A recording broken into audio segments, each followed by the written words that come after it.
What event, in your life, wasn't funny at the time, but is hilarious now? Me and my friends got robbed once, and my friend handed over his wallet, then remembered that his ID was in there, and what a bitch it is to get a new one, so he started arguing with the robber to let him take the ID out, and they get into a full back and forth argument over it. Robber eventually opens his wallet, and is trying to slide the ID out of the plastic sleeve thing and is having trouble. My friend snatched the wallet from him, slides his ID out, and hands back the wallet. We were all terrified at the time, but looking back, we laugh about how stupid that was. The whole scene could have come straight out of a sitcom. Reminds me of this story. My friend got mugged at university, when he was walking back from the library at night, holding a stack of books. He was held at knife point, so he wanted to give the robber his wallet ASAP. Without thinking, my friend asked the robber to hold his books, so he could get his wallet out. Weirdly, the robber obliged, and kindly handed back the books, after he got the wallet. My friend called the police, when he was safely back at his dorm, and told the story. They asked him, "Do you still have the books?" The police then fingerprinted the books and actually caught the guy.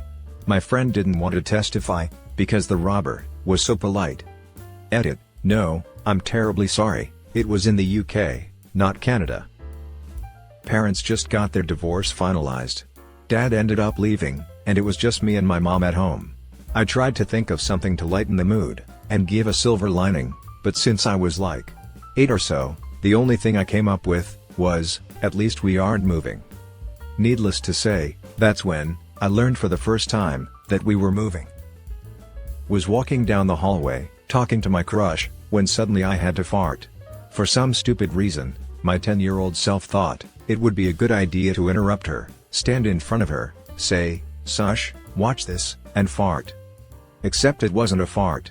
That's right. I interrupted my crush, got her attention, and then pooped my pants right in front of her, and then ran off in embarrassment and shame. Edit: of course my most upvoted comment is about a fart. I very briefly worked as a princess at children's birthday parties. Snow White, Cinderella, standard stuff.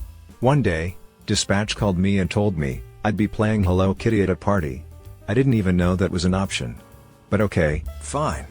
I go to pick up the costume, and it's this giant fuzzy suit with a steel hula hoop in the middle, keeping it round, and a giant head with some mesh in the mouth that I can barely see out of. This was going to be a long hour. So, I get to the party and it's outside in this family's backyard. I do all my shtick, face painting, balloon animals, magic tricks, but there's still about 15 minutes left to kill, so I ask the kids if they want to play a game. The kids have some random made-up game, where you throw a ball and tag the tree and run back to a certain point or whatever, so I say fine, let's play. Now, what I couldn't tell from the poor vision out of the mesh costume head was that the yard we were in was situated at the top of a very steep hill. I went to catch a ball and suddenly everything was spinning.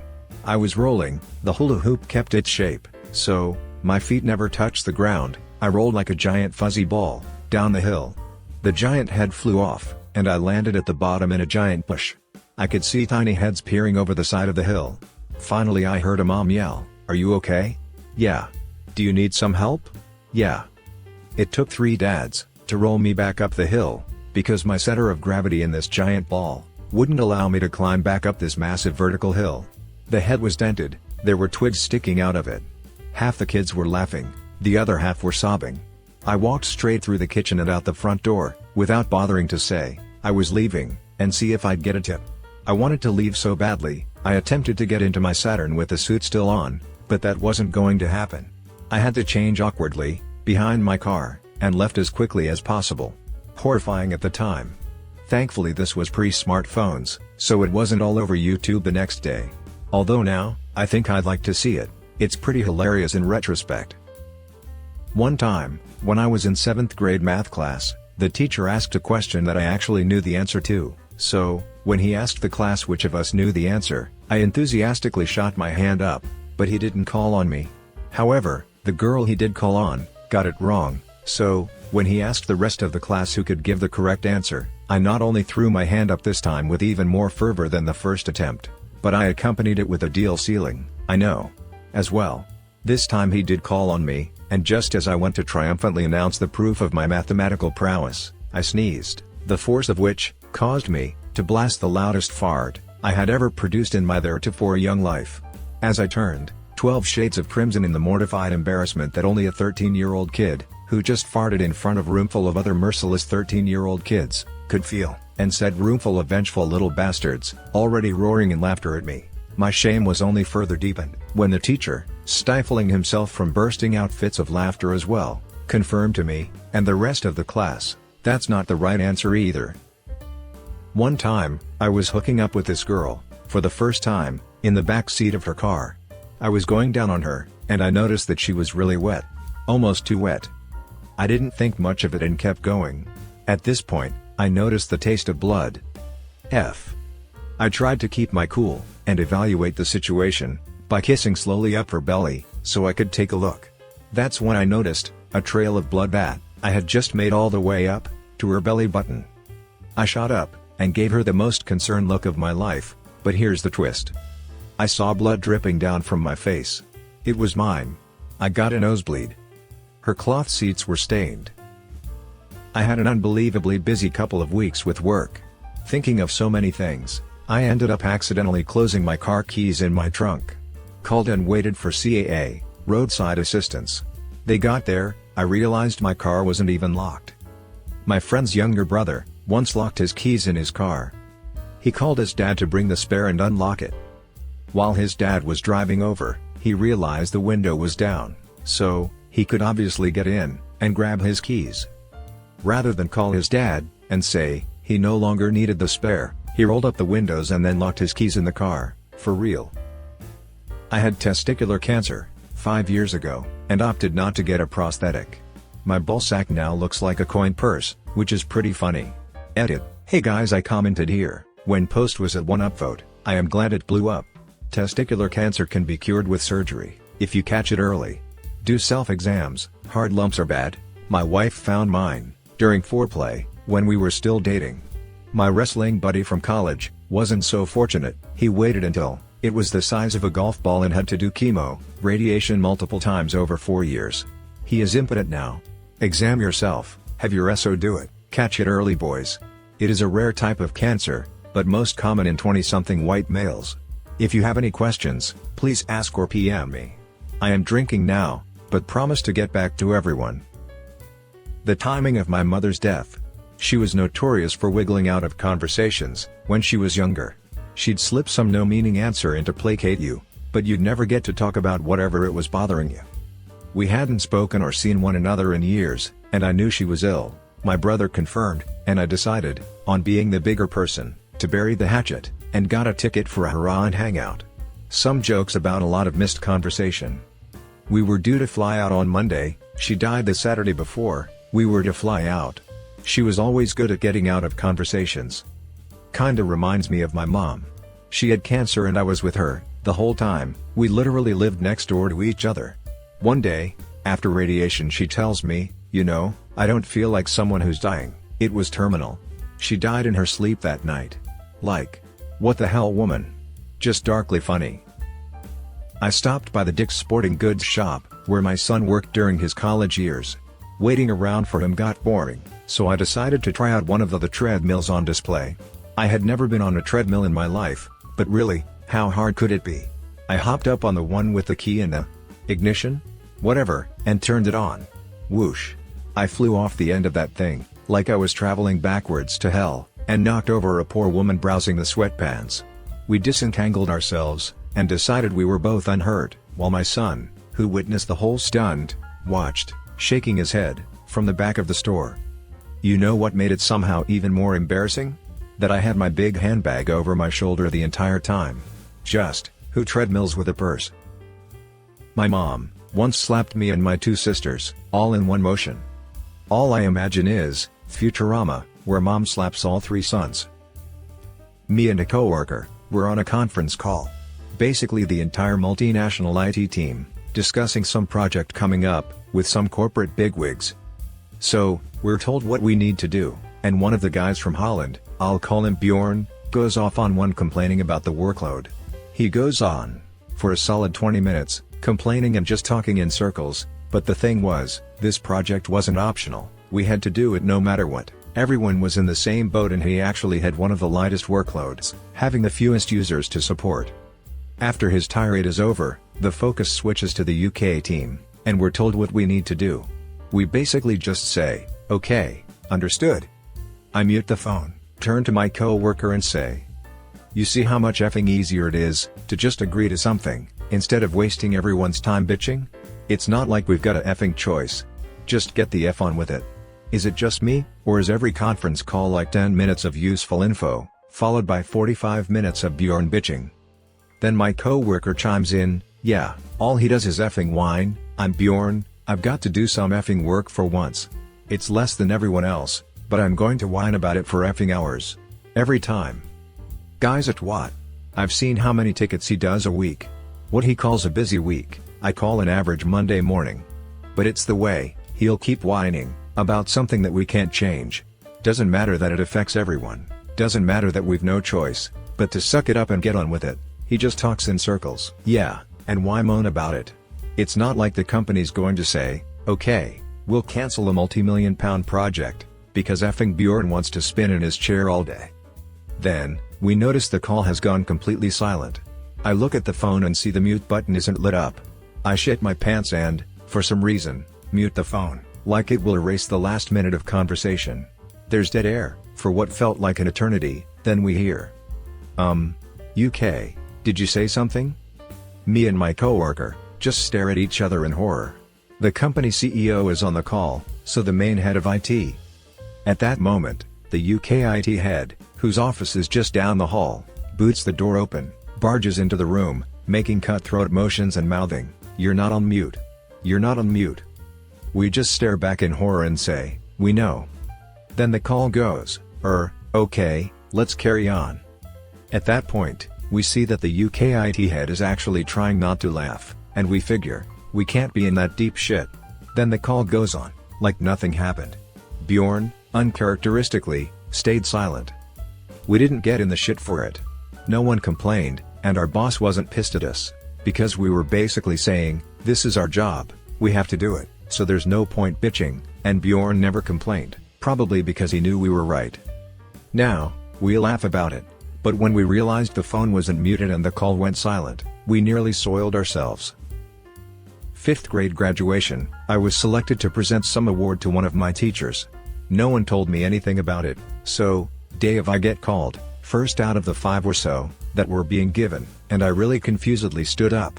They had said something about how these potted little trees at the front of the room were part of the award in the preface, so, in the absolute silence of that room, I meekly walked to one of the trees, picked it up pot and all, and carried it outstage to the teacher at the podium. The stage was set up so that I had to go all the way to one side, up a short set of stairs, and back to the center. When I finally arrived at the podium, I put the tree down, and a little dirt spilled out. The teacher standing at the podium finally mercifully broke the silence after another few seconds, hugged me, and said something about her award being hand-delivered, and I went back and sat down. Assumedly beet red. When I was in 8th grade cooking class, I ate too much cookie dough, and had to shit really bad. With only 15 minutes of school left, the teacher made me argue with her for 5 minutes, to be able to go. After realizing all the bathrooms were locked during class time, I tried to leave, since I lived right down the street and the principal stopped me. While trying to explain that I really had to shit, I ended up shitting and completely ruining my khakis. Also, funny thing is, that runny shit really shows up in khakis, so while waddling home just as school got out, everybody could see, I shit myself. I got a poo story for you. When in military MRE, meals ready to eat, stop you up pretty good. Well, I finally felt a good poo coming, and gathered the shovel, shit chair, and newspaper. Then went out to dig my hole, but everywhere had people. After 3 weeks of being in the woods with guys, I just wanted to poo with privacy, not saying it had been that long. Anyways, I found a quiet spot, dug it, sat down, and then 140 vehicle convoy drives past me, escorted by 2 helicopters. I literally stuck there, with my ass out, with brigade commander asking directions. So, that happened. Went on an overnight camping trip in Yellowstone. Found some bear tracks, grizzly, and fresh scat on the trail to the campsite. Once we got to the campsite, we found it had been trashed with both leftover food and garbage by the previous visitors, and that bears had been digging through it. We turned back towards the trail to exit the area and go sleep in our car instead, but we ended up running into the bears. Decided not to get too close, and head down the other trail instead. It ran into a main road in the park due to the map. Ended up having to climb over 3 mountains to get to the road. It was well past midnight, and some nice park employee picked us up, drove us back to our car and gave us tips, how not to get caught sleeping in it. It was really unfunny at the time, considering the weight of the gear, and the howling of the wolves after dark, but a year and a half later it's a great story. 16 years old. First Keger. I'm sitting on the island counter, facing the fridge, holding the tap and the stopwatch, timing people's chugs off the keg. Friend yells, "Your turn." I've been drinking all night, and taking drinks in between people's chugs, but I'm loving the attention and go with it. Friend's pumping like mad, is shaking the keg, and creating pressurized foam that is being pumped into my stomach. 11 seconds in, I projectile vomit all over the fridge, on the counters, cupboards, floor etc. I cover my mouth and run to the hallway bathroom. It's occupied by a very nice girl, that answers my frantic banging. I puke on her, slip in my vomit, and roll down the 6 steps behind me, banging my head on the door, which mercifully knocks me out. I come to, after it's all cleaned up, and have another beer. Thankfully, someone else sleepwalked, and threw up all over the house that night, so, my adventure was a bit downplayed. Edit, forgot to mention, the irreplaceable family photos that covered the fridge, that were in turn, covered in Ichiban and stomach stuff. I was at a family farm, working one day, as a young teen. I had a friend with me, and we had just finished up what we were doing. Right at that time, the tractor was pulling a loaded wagon past. We had 2 options. Either catch the wagon for a lift, or walk back most of a kilometer. We went for the wagon. We ran down a small hill, then jumped a rail fence. Or should I say, he jumped the fence. I almost cleared it. My pants caught on an extended knot and did not let go. My momentum upended me. My pants were still stuck on the fence. I continued to fall, until my pants and underwear catch around my knees, with me hanging upside down about 18 inches off of the ground, completely unable to do anything to free myself. My friend laughed so long, at my little, Free Willy, routine, that by the time I and my now ripped pants got free, and dumped my bare ass on the ground, we got to walk all of the way back. I had an ex-girlfriend call, to tell me, she had chlamydia. I was totally shocked. Called every single one of my ex-partners, because it seemed like the responsible thing to do. It was super embarrassing.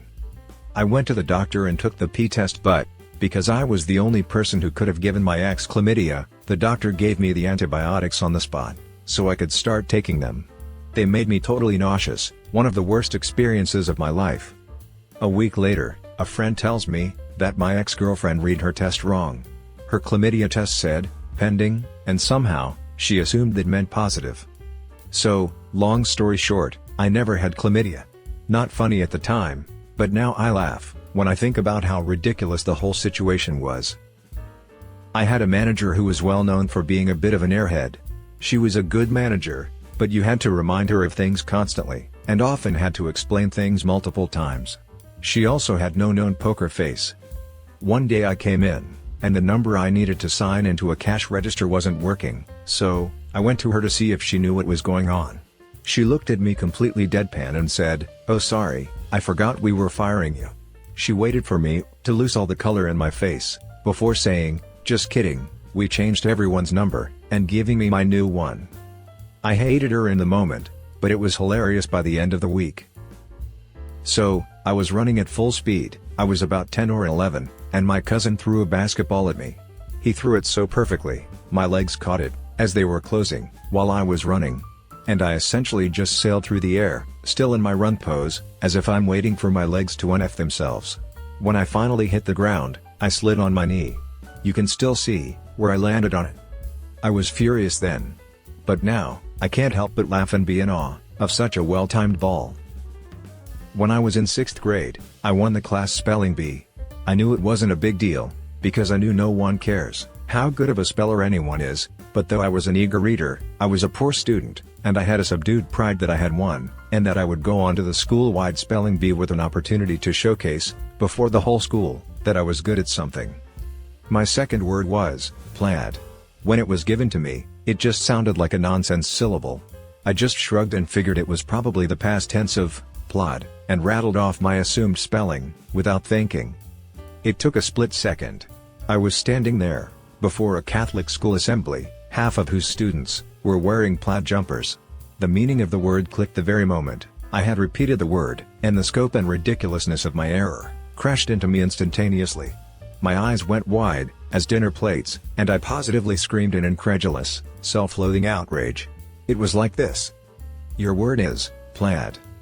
Plaid, P-L-A-D, plaid, no. Then I kind of half crumbled, writhing around while still standing, kind of a knees bent, hunched over posture, and tearing at my hair with both fists. I slunk off to the sides, the first person eliminated, and struggled to hold back tears, still showcased, before the entire school as I was. My sister still gives me shit about it, when we're having a jokey disagreement about anything, as a go-to argument finisher. F you, spell plaid weedn't. Broke up with my girlfriend of the time, and after a long and tearful goodbye, I turned from her room, and fell down a flight of stairs, actually hurting myself quite badly. Insisted I was okay, and hobbled out the door, and her life, forever. When I was in 5th grade, it was a thing that you had to have a crush, and everyone in class needed to know. Everyone in class made sure to update it, after a breakup or a holiday break. And there was one tiny problem: I didn't think it was weird to also like girls, so, when a couple girls in class asked me who my crush was, I was like, "Oh, I like Sarah, her eyes are blue, that's my favorite color." And the girls made sure to tell everyone in class, including Sarah, that I was a girl kisser, and everyone in class would avoid me. I regretted it so much, I dreaded going to class. And now I look back at it and laugh, because Sarah's eyes weren't even blue, they were hazel, and I was confusing her with her cousin. Had a really chill professor in a relatively small class. It was a 2-hour class, so, I was sort of zoning out, during a break, and the professor was animatedly telling a story to us at the front. I overheard her say, "And that's when I step out, when I start getting horny." I instantly laugh and say aloud, "Wow, that's kinda off the cuff, huh?" The professor and the other students in the class looked really confused. The professor asked me to clarify. When I said, "Oh, you said you were horny," I got like 12 pairs of very shocked eyes on me. The professor said, "No, I said when I get corny. At my daughter's daycare, joking with the teachers?" I've never been redder in my life. A friend of mine was sitting beside me and laughed hysterically, while everyone else sat in silence. I was mortified in that class, from there on out. I got kidnapped, because I didn't carry cash, so the driver made me drive to an ATM to pull money out. Then he makes me drive to a drop-off point. Once we get there he says, "Hey man, I don't think my getaway is coming. Can you drive me back?" 15 minutes drive across town. I had an anxiety attack, so, he starts making small talk to calm me down. At one point asking, "What are you? You have interesting features." So we start talking. Then he makes a joke, about being the coolest robber ever. I turn to, laugh, at his joke and he yells, "Bro, don't look at my face, or I'll kill you." Then goes back to small talk. I use that story, as an icebreaker, sometimes now. Edit, I was the driver in this case. Typed this up fast. I pulled into an empty parking lot late at night, to fix my GPS for a late night grinder hookup. Guy asked for directions. Cool. Try to think about where he wants directions for. Look up to see a gun in the crack of my window. He gets in. Kidnapping unfolds. 2001 Nissan Sentra in mid-2016, car didn't start up very fast, technically didn't even know it constituted as a kidnapping, until I talked to the police. Thought it was just a simple robbery. Yes, it really happened. Half of the small talk was about if being gay was a choice. Was weird. Believe it or don't, it happened. The day I found out, I got into my first college, I was at my friend's house, when I found out. It was right when they started letting you check your status online. When I saw I was accepted, I literally ran home to tell my parents. When I got home, I saw my dad putting boxes in his car and asked him what he was doing. And that's how, me getting into college, got overshadowed by my parents getting divorced. We